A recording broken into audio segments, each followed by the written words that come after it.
नमस्कार साथियों, बहुजन संकट पर आपका स्वागत है। मैं धर्मपाल रावत। आज हम एक ऐसे महापुरुष की चर्चा कर रहे हैं जिसको भारत में सामाजिक क्रांति के पितामह कहा जाता है और बहुजन समाज उसको अपना राष्ट्रपिता मानता है।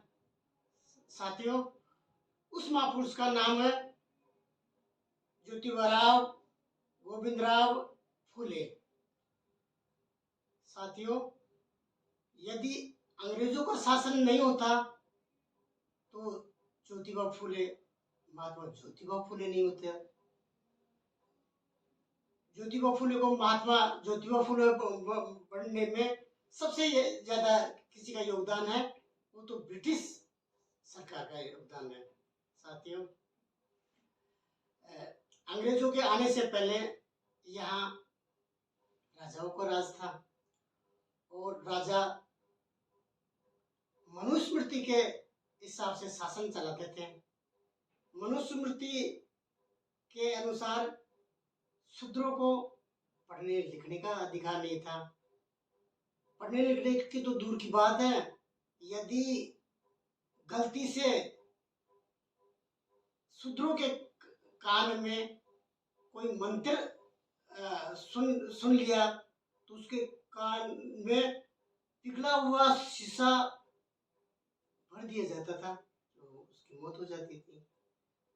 दुर्भाग्य से यदि मंत्र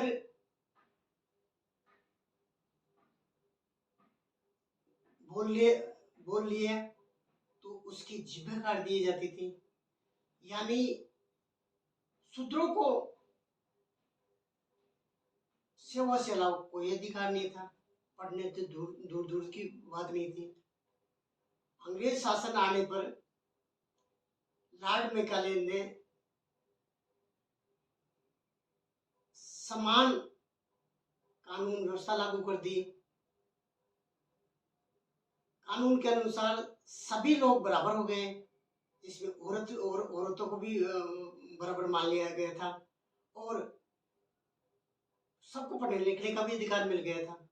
यदि लॉर्ड मैकाले नहीं होते तो शूद्रों को और औरतों को पढ़ने लिखने का अधिकार नहीं मिलता। साथियों, 11 अप्रैल 1827 में ज्योतिबा फुले का जन्म होता है और ज्योतिबा देवता के नाम से उनका नामकरण ज्योतिबा रख दिया जाता है। 1 साल के ज्योतिबा राव हुए और उसकी माँ चिमनाबाई का निधन हो जाता है।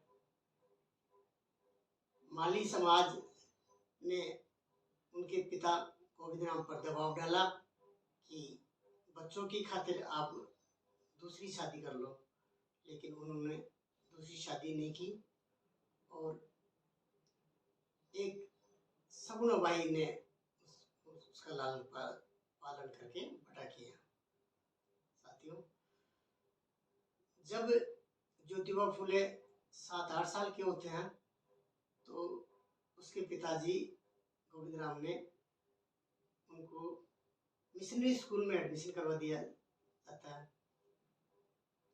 उस स्कूल में ब्राह्मणवादी बच्चों का आधिपत्य था। एकमात्र शूद्र बच्चा ज्योतिबा राव थे, तो उसको इतना अपमानित किया जाता है, उसकी वजह से वो स्कूल छोड़ देते हैं। उसके बाद में वो अपने पिताजी के साथ में खेती और बागवानी का काम करते हैं। पढ़ने की उनकी ललक पैदा हो गई तो वो थोड़ा घर पर भी थोड़े बहुत अभ्यास कर लेते हैं। उनकी पढ़ाई पर जिज्ञासा देखकर अरबी फारसी के विद्वान गफ्फार बेग और फादर लेजिट ने उनको स्कॉटिश मिशन हाई स्कूल में एडमिशन करवा दिया जाता है और 1847 में वो 7वीं कक्षा फर्स्ट डिवीजन डिस्टिंक्शन से पास होते हैं, उसमें पहला स्थान प्राप्त करते हैं अंग्रेजी में भी। साथियों, उस समय की 7वीं क्लास ग्रेजुएट के बराबर होती थी और वो उनकी पढ़ने की जिज्ञासा बहुत तेज थी। तो उन्होंने थॉमस पेन की राइट्स ऑफ मैन किताब को पढ़ा और उससे इतने प्रभावित हुए और उन्होंने ये सोच लिया कि शूद्रों की दयनीय स्थिति का कारण ये ब्राह्मण धर्म है, जिसको लोग हिंदू धर्म कहते हैं। और यदि उनका उत्थान करना है तो उनको शिक्षित करना बहुत जरूरी है। और इस वजह से उन्होंने अपनी पत्नी सावित्रीबाई फुले को भी पढ़ाना शुरू किया। और अहमदनगर में उनकी मुलाकात अपने एक मित्र जज गोविंद से होती है। जज गोविंद के साथ में एक अमेरिकन ईसाई पादरी महिला सिंथिया फराज भी आई हुई थी और वो एक स्कूल चलाती थी। ज्योतिबा फूले सिंथिया फराज से बहुत ज़्यादा प्रभावित हुए और उनको अपनी पत्नी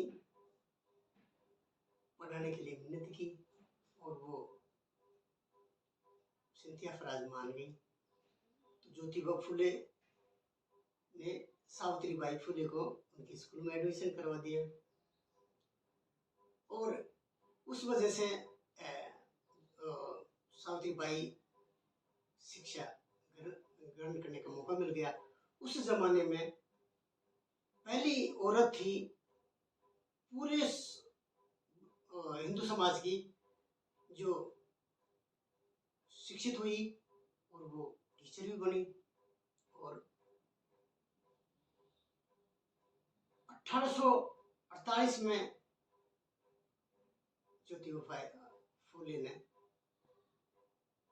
शूद्र और अछूतों के लिए, महिलाओं के लिए एक स्कूल खोला, जिसमें अपनी पत्नी सावित्रीबाई फुले को अध्यापक बनाया।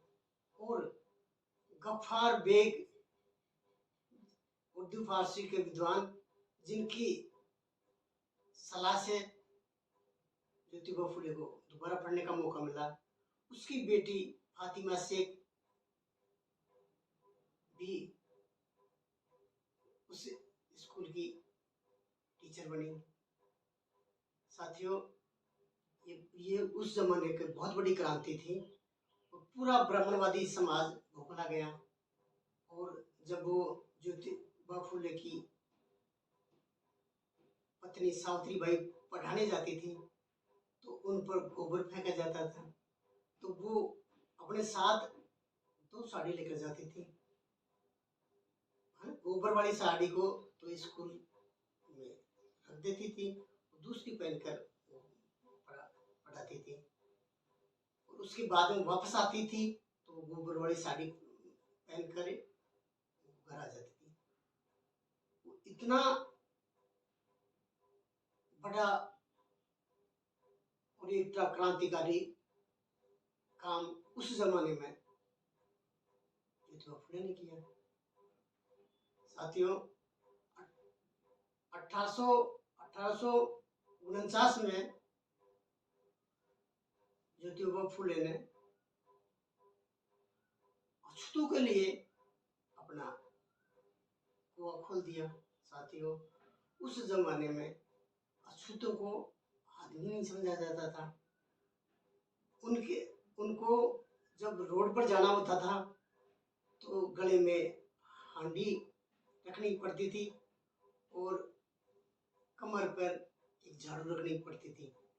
तो वो जब रोड पर चले तो झाड़ू से उनके पैर के निशान भी मिट जाए और यदि वो थूके तो उसमें हांडी में ही थूके। यानी आदमी जानवरों से भी बुरी हालत थी अछूतों की। उनके बच्चों को पढ़ाना और उनकी लड़कियों को पढ़ाना ये उस जमाने के लिए बहुत बड़ी बात थी। साथियों, उन अछूत बालिकाओं में एक मुक्ता सालवी नाम की एक लड़की उस जमाने में बहुत बड़ी कवियत्री भी हुई थी। साथियों, ये ज्योतिबा फुले के प्रयास से हुआ। 1849 में ही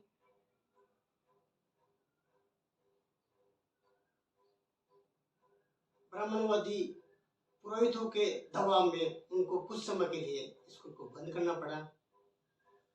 साथियों, अछूतों से कोई बहुत ज्यादा अच्छी स्थिति शूद्रों की नहीं थी। ज्योतिबा फुले माली जाति में पैदा हुए थे और माली जाति शूद्रों में आती थी और शूद्रों को भी पढ़ने लिखने का अधिकार नहीं था। और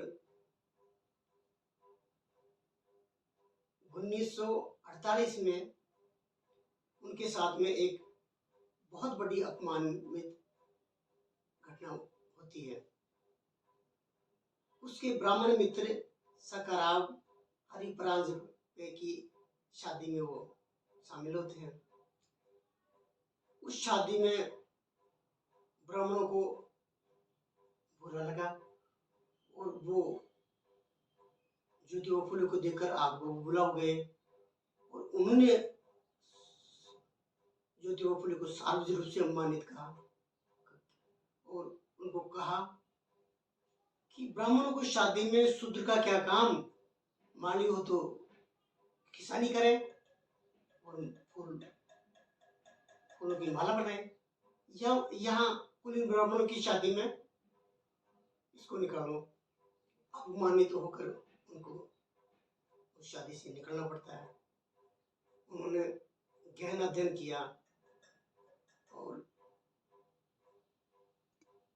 उन्होंने उस समय ये कहा कि ईसाई धर्म की पुस्तक बाइबल को कोई भी पढ़ सकता है, इस्लाम की पुस्तक धार्मिक पुस्तक कुरान को भी कोई भी पढ़ सकता है, लेकिन हिंदू धर्म की वेद पुराण इनकी ग्रंथों को शुद्ध नहीं पढ़ सकता। लेकिन साथियों, उस समय अंग्रेजों का शासन था तो इतना बड़ा बवाल नहीं मचा और उन्होंने हिंदू धर्म की सारी किताब पढ़ने शुरू किया। थॉमस पेन की राइट्स ऑफ मैन से तो प्रभावित थे। उनसे उनको ये पता लगा कि इनका शूद्रों की बदहाली का मुख्य कारण उनके पास शिक्षा का नहीं होना है और उनको शूद्रों को शिक्षित करना बहुत जरूरी है। और उन्होंने जॉर्ज वाशिंगटन की जीवनी पढ़ी, बड़े बड़े महापुरुषों वो नेताओं की भी जीवनी पढ़ी और हिंदू धर्म के ग्रंथों का गहनता से अध्ययन किया। उन्होंने ये माना कि हिंदू धर्म के ये ग्रंथ है, ये सारे बकवास है, कोई काल्पनिक कहानी, किसी कहानियां। और उन्होंने 24 सितंबर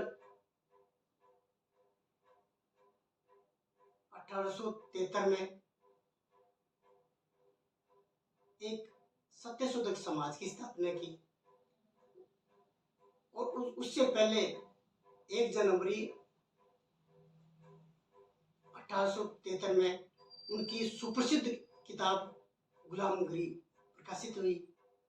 गुलामगिरी के प्रकाशित होने से पूरे ब्राह्मणवादियों में खलबली मच गई और वो इस किताब से बहुत दुखी हुए और उन्होंने अपने धर्म पर कुठाराघात माना। उस किताब में ब्राह्मणवादियों की और ब्राह्मणों की सारी पोल खोल दी गई। उस किताब में ज्योतिबा फुले ने बताया कि कोई भी धर्म ग्रंथ भगवान के द्वारा लिखा गया नहीं है। सारी किताबें मानव ने लिखी।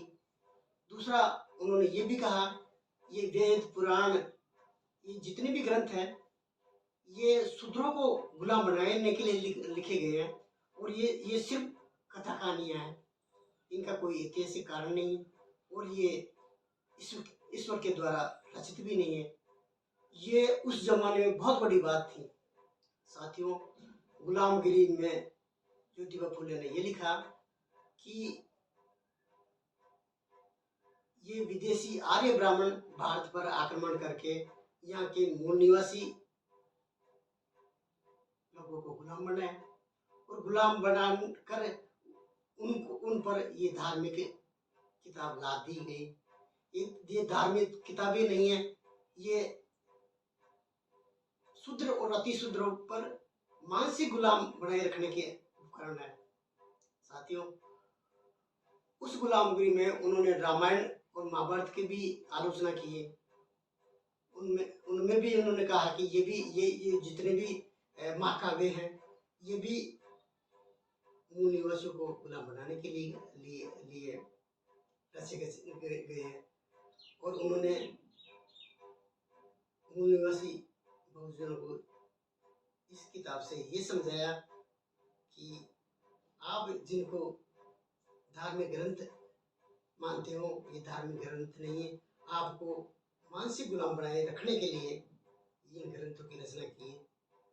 इस किताब में उन्होंने ये भी बताया कि सामाजिक गुलामी राजनीतिक गुलामी से ज्यादा खतरनाक और स्थायी होती है, और ये सामाजिक गुलामी इन ब्राह्मणवादी ग्रंथों के द्वारा थोपी गई है। साथियों, उन्होंने इस किताब में ये भी लिखा कि ब्राह्मण कोई मुख से पैदा नहीं हुआ, और शूद्र पैरों से भी पैदा नहीं हुआ। कोई भी मनुष्य अपनी माँ के पेट से पैदा होते हैं, न कोई बड़ा है न कोई छोटा। ये बात उस गुलामगिरी किताब में लिखी है। उस किताब में मूल निवासी बहुजनों को ये भी आह्वान किया गया कि आप अपनी मानसिक गुलामी छोड़ो, और आपको गुलाम बनाने के लिए शिक्षा से आपको दूर रखा गया, और शिक्षा ही एक ऐसा साधन है जिससे आप गुलामी से भी हट सकते हो। और ये किताब इतनी शक्तिशाली है, उस जमाने में उसने ब्राह्मण ही नहीं, उनके पितृपुरुष ब्रह्मा की भी आलोचना की है, परशुराम की भी आलोचना की है। परशुराम पितृसत्तावादी थे, और ये उनको भी काल्पनिक साबित किया। और ब्रह्मा को अपनी बेटी सरस्वती के साथ में बलात्कार करने पर भी उसकी आलोचना की। उस किताब में ब्राह्मणों से बहुत सवाल किए, लेकिन उन सवालों का जवाब किसी ब्राह्मण ने उस समय भी नहीं दिया, आज तक नहीं दिया। साथियों, ये सामाजिक व्यवस्था वर्टिकल बनी हुई है। ये भी हिंदू धर्म की एक बहुत बड़ी राजनीति है। ये मूल निवासी बहुजनों को गुलाम बनाए रखने के लिए निर्मित किया गया। साथियों,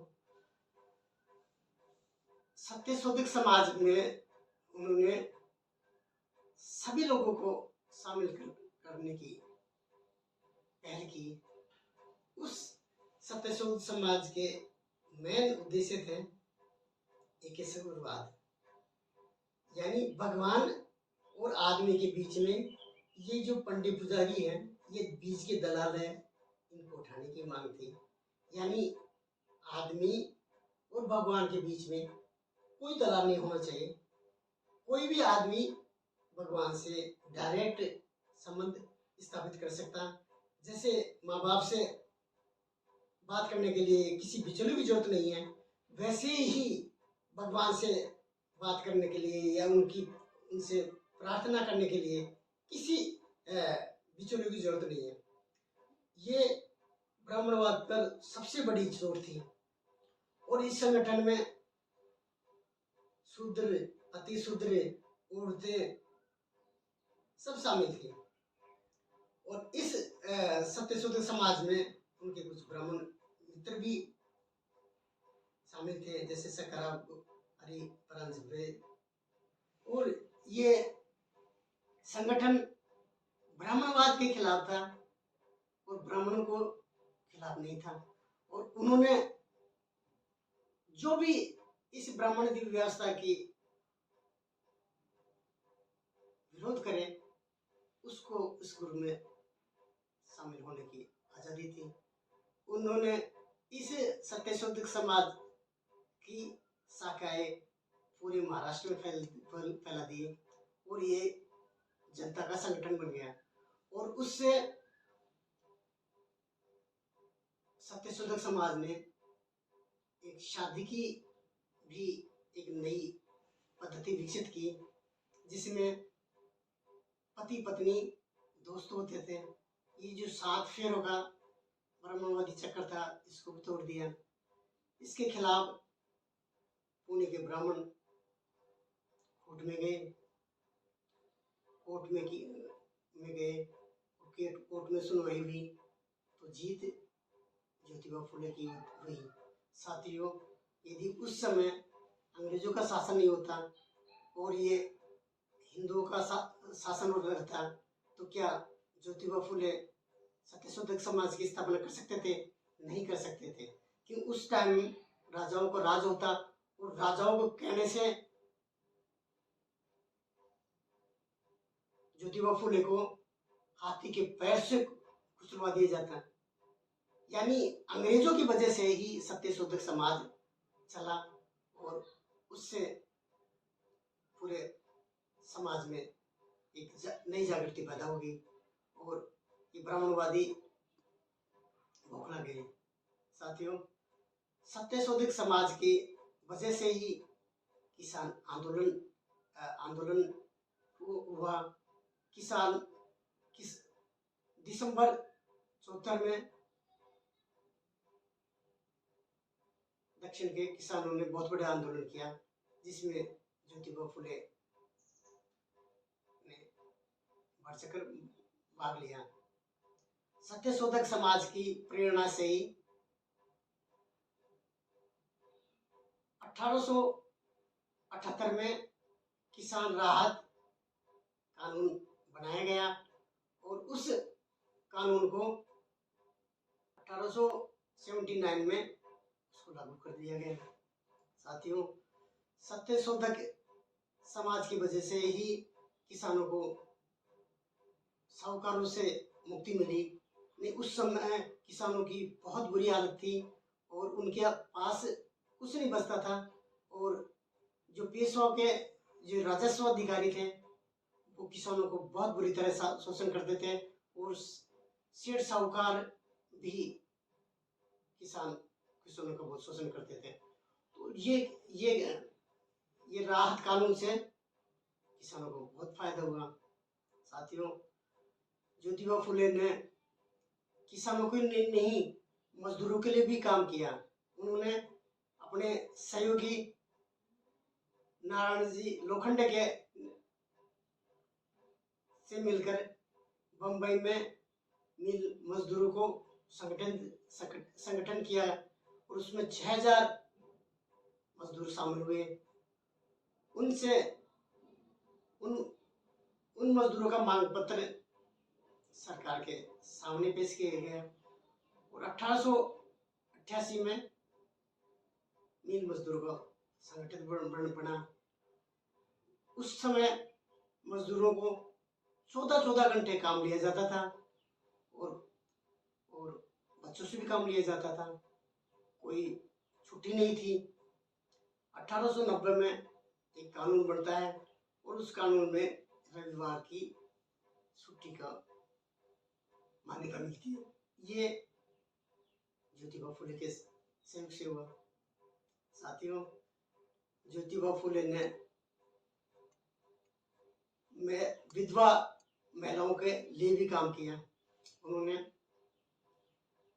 1853 में पुणे में एक सभा बुलाई थी और उसमें विधवा पुनर्विवाह की बात की थी। विधवाओं के लिए उन्होंने 1863 में बाल हत्या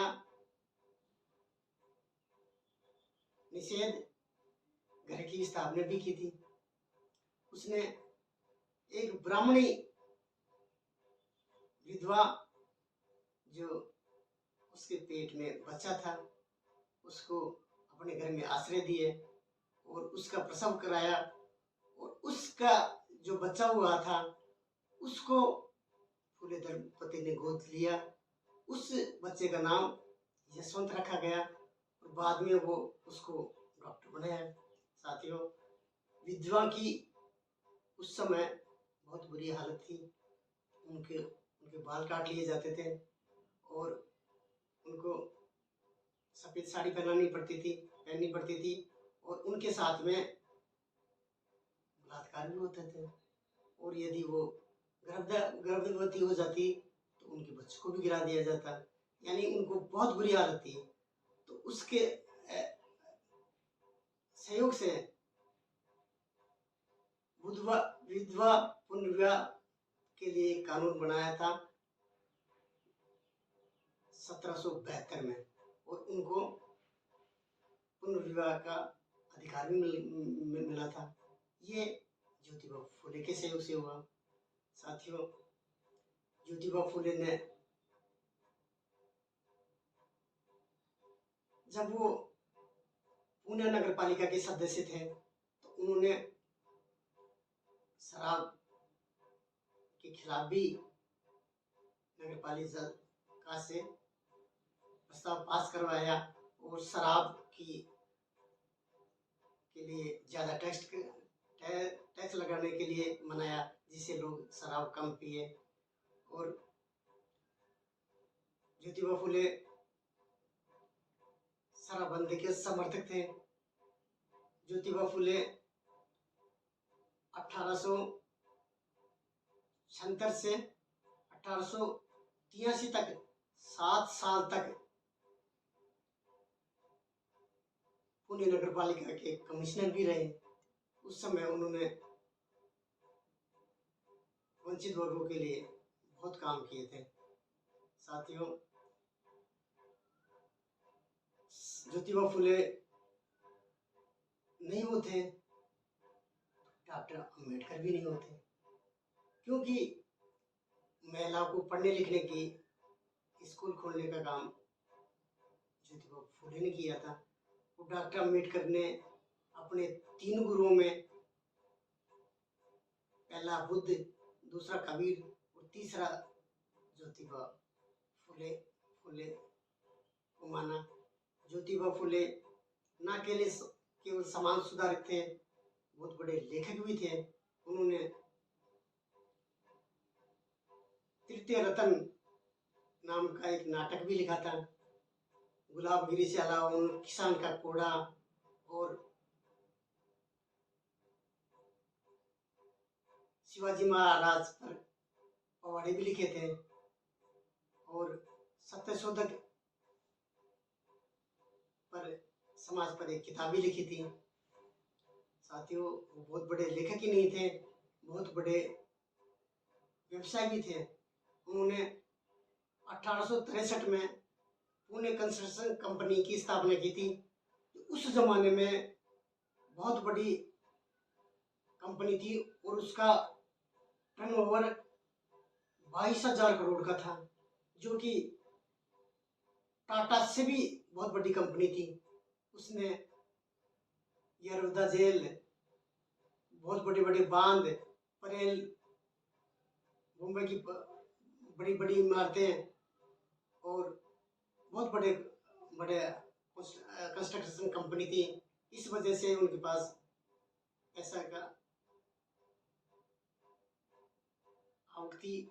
उस वजह से उन्होंने कई विधवाश्रम खोले, कई स्कूल खोले। साथियों, ज्योतिबा फुले लोक भाषा के भी हिमायती थे। उन्होंने सारी किताब मराठी में लिखी और उन्होंने ये कहा यदि संस्कृत देवता की भाषा है तो क्या मराठी चोरों चुके की भाषा है। उन्होंने भाषा का जो भेदभाव था उनके खिलाफ भी आवाज उठाई और उन्होंने लोक भाषा मराठी पर बहुत बड़ा साहित्य भी लिखा। ये किताबें उन्होंने सारी किताबें मराठी में लिखी। साथियों, वो छत्रपति शिवाजी से भी बहुत प्रभावित थे और उन्होंने छत्रपति शिवाजी की समाधि की खोज की और उनको समाधि को उन्होंने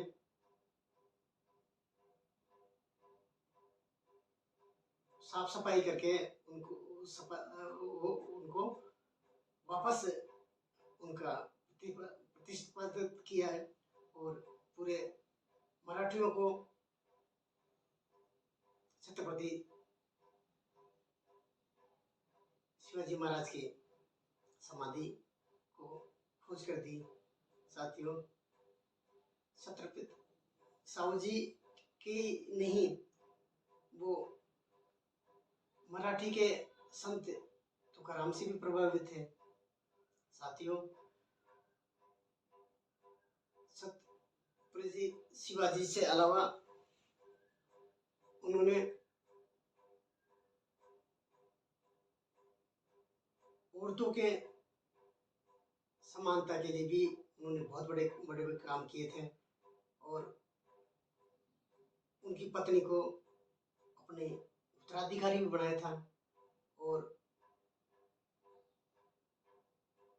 उनको पत्नी ही उनकी असली वारिस बनी थी। 1888 में ज्योतिबा फुले को लकवा आ गया था और 1890 में उनकी मौत हो गई थी। महात्मा ज्योतिबा फुले के लिए भारत के पूर्व प्रधानमंत्री विश्वनाथ प्रताप सिंह ने कहा था कि ज्योतिबा फुले सच्चे अर्थ में महात्मा थे और सामाजिक क्रांति के पहले महापुरुष थे। इससे अलावा महात्मा गांधी ने भी ज्योतिबा फुले को सच्चा महात्मा कहा था और महात्मा गांधी से पहले उनको महात्मा की पदवी दी गई थी। कृष्ण विठल वाडेकर ने 1888 में उनको महात्मा की पदवी दी थी। साथियों, ज्योतिबा फुले सच्चे अर्थ में महात्मा थे और उन्होंने ब्राह्मणवाद को उजागर किया और ब्राह्मणवाद की चाल को भी उजागर किया। उन्होंने किसानों पर किसान का कोड़ा नामक किताब लिखी जिसमें उन कैसे ब्राह्मणवादी, कैसे पंडित पुजारी उनका शोषण करते थे और उनके पास कुछ नहीं बचता था। अंधविश्वास के समुद्र में किसान को डुबाए रखा जाता था और किसान का कोड़ा किताब उन्होंने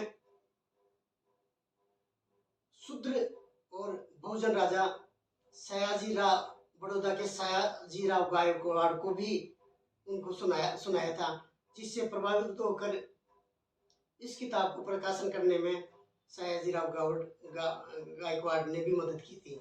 साथियों, उस किसान को की किताब को उन्होंने कलकत्ता में वायसराय को भेजी और उससे वायसराय भी प्रभावित हुए और वो कलकत्ता के संग्रहालय में आज भी असली प्रति सुरक्षित है। साथियों, यदि अंग्रेज नहीं होते तो ज्योतिबा फुले ये काम नहीं करते और उन्होंने नहीं है, उनकी पत्नी सावित्रीबाई फुले ने भी अंग्रेजी की महिमा मंडित करने के लिए उन्होंने एक कविता भी लिखी थी। बहुजन समाज के लिए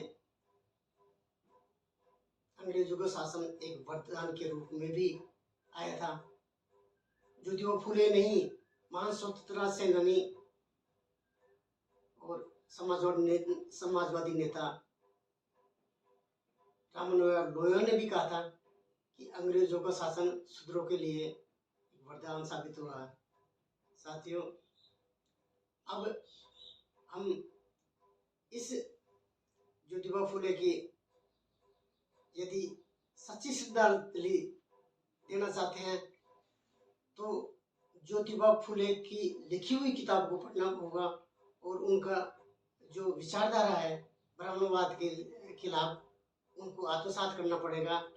और यदि हम पूरा बहुजन समाज उनकी कही हुई बातों को और उनकी विचारधारा को मान लेगा तो वो इस देश में शासक कौम भी बन सकती है, क्योंकि बहुजन समाज की आबादी इस देश में 90% है। उस समय ज्योतिबा फुले ने बहुजन समाज को शूद्र और अति शूद्र में बांटा था। शूद्र का मतलब पिछड़ी जातियां, अति शूद्र का मतलब अछूत और आदिवासी। साथियों, ये आर्य अन्यार्य की थ्योरी सबसे पहली बार गुलामगिरी से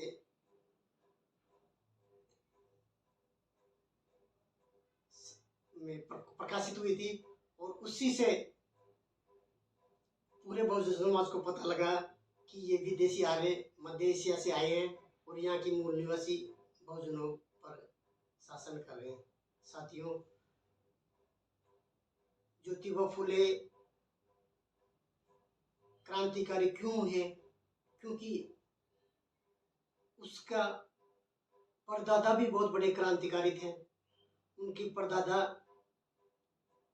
सतारा के पास में एक कटगुण गांव में पैदा हुए थे, जो सतारा से 40 किलोमीटर दूर थे।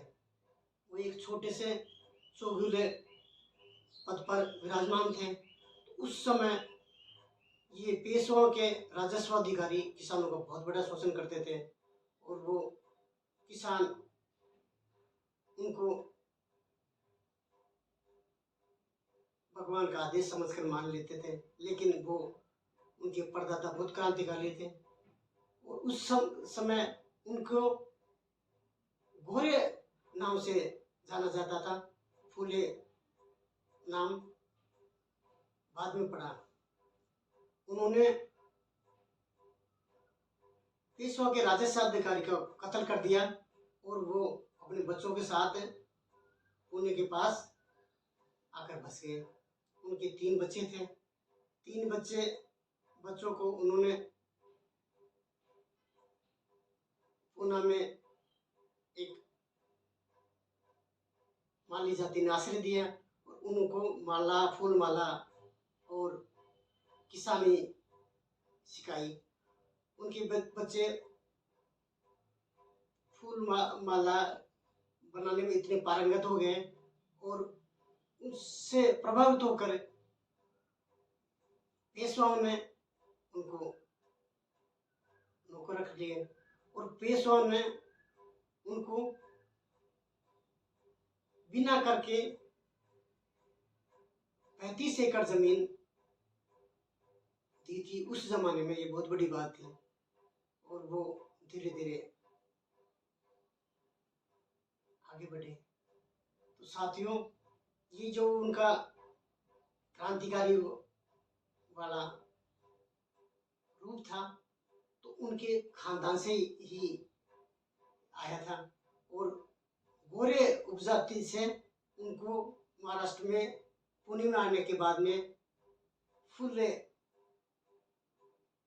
नाम स्वीकार किया और गोरे से फुले बन गए। साथियों, ये वीडियो आपको कैसा लगा? यदि ये वीडियो आपको अच्छा लगा हो तो इस वीडियो को लाइक और शेयर भी कर सकते हो और इस चैनल को सब्सक्राइब भी कर सकते हो। साथियों, ये एक चैनल मिशन के रूप से चलाया जा रहा है और इससे जुड़कर आप हमारे मिशन को आगे बढ़ाने में मदद कर सकते हो। जय विज्ञान, जय लोकतंत्र।